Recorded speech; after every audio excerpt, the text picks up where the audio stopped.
Baik, saya kembali lagi ke Pak Hardy dan Pak Tengku. Tadi sudah banyak kita diskusi tentang langkah pemulihan ekonomi pasca COVID-19 yang telah disiapkan oleh pemerintah. Ya, ada banyak masukan-masukan baik dari Pak Hardy maupun dari Pak Tengku. Kemudian untuk ke depan ini Pak, ya, seperti yang dikemukakan oleh Menteri Koordinator Bidang Perekonomian Erlangga Hartarto dalam menyiapkan sejumlah strategi tadi, aspek kesehatan, sosial ekonomi, dan juga keuangan. Nah, langkah pertama yang dilakukan oleh pemerintah yaitu melalui exit strategi, ya, yaitu pembukaan ekonomi secara bertahap.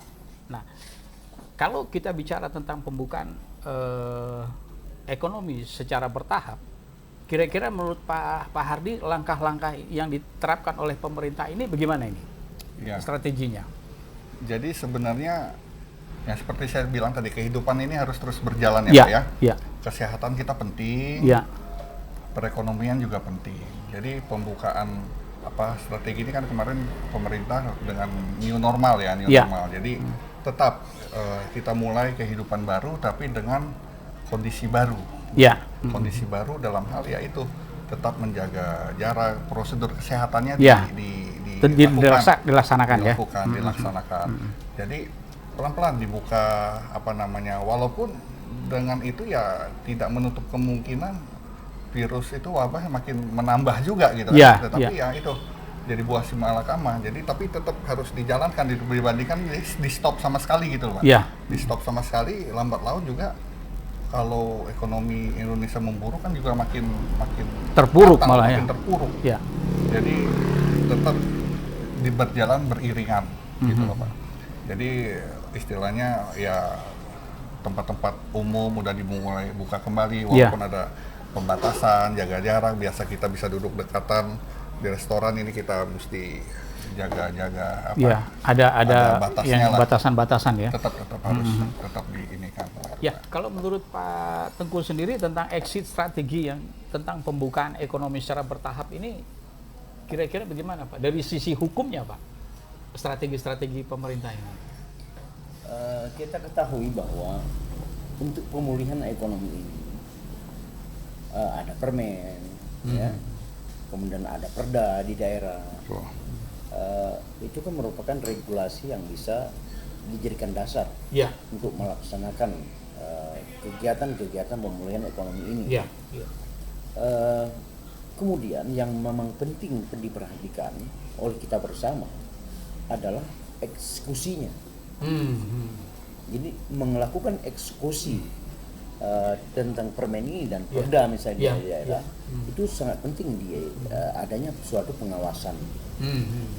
Tadi kita kembalikan bahwa pengawasan tidak hanya pada tingkat administrasi, tapi pengawasan juga pada tingkat yang memang ini berpotensi terjadi pelanggaran hukum pidana. Agar dengan ada pengawasan ini diharapkan apa yang diatur melalui permen, melalui perundang-undangan, melalui perda itu bisa tepat sasaran. Kadangkala pada tingkat eksekusi ini ada dua kendala yang ditemukan. Yang pertama, kendala juklaknya. Terkadang regulasi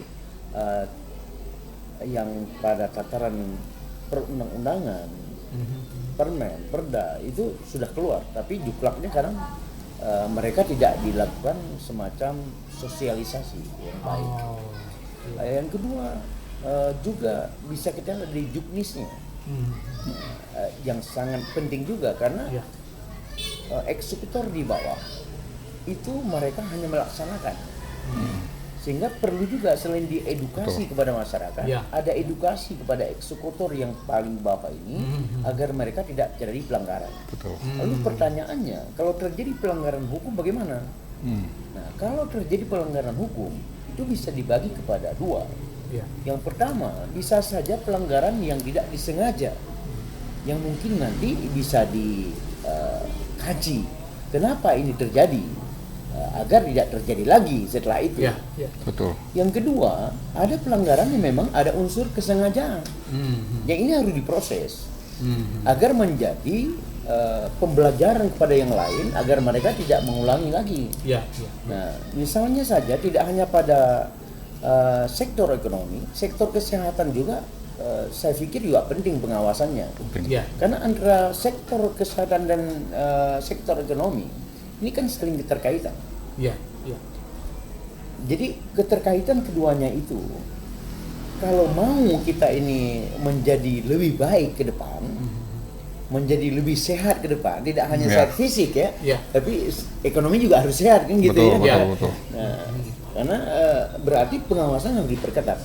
Selain pengawasan melalui lembaga-lembaga yang telah diatur oleh pemerintah itu sendiri, pengawasan juga bisa dilakukan oleh LSM, oleh lembaga-lembaga terkait dan antar masyarakat itu sendiri. Ya. Saya pikir ini memberikan dampak positif buat kita. Betul. Jadi masing-masing ada keterkaitan. Ya? Ada keterkaitan, tak bisa dilepas satu sama lain. Jadi kalau kita hanya bicara kesehatan, tidak dibicarakan ekonomi, orang pun nggak akan sehat kalau ekonominya nggak sehat. Nah, gitu. iya. Salah satu juga biar corona ini juga terkait dengan imun tubuh. Betul. Ya kalau kita kurang gizi, jadi COVID ini juga cepat kan Cepat, gitu ya. cepat Jadi, berkembang ya. Gimana nggak kurang gizi kalau ekonominya nggak sehat. Betul. Jadi harus sehat semua ya. Harus sehat semua ya. Sehat ekonomi, sehat fisik, Ya, terutama sehat mental juga. Ya, Ada mental pelanggaran hukum itu mestinya tidak ada. Tidak ada. Ya? Karena ada mental ya yang memang kalau nggak melakukan pelanggaran hukum jadi meriang dia.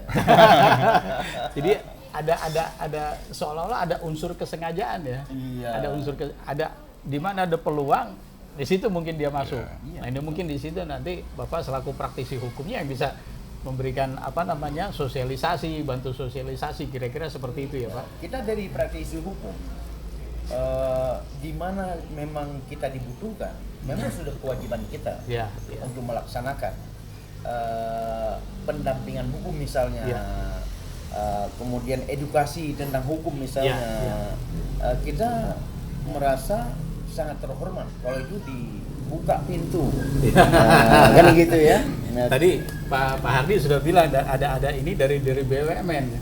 Dan itu yang dikucurkan oleh nanti UMKM yang ada ya. Nanti dari pengawasannya dari pihak Bapak ya. Saya bagian apa nih Pak? Iya.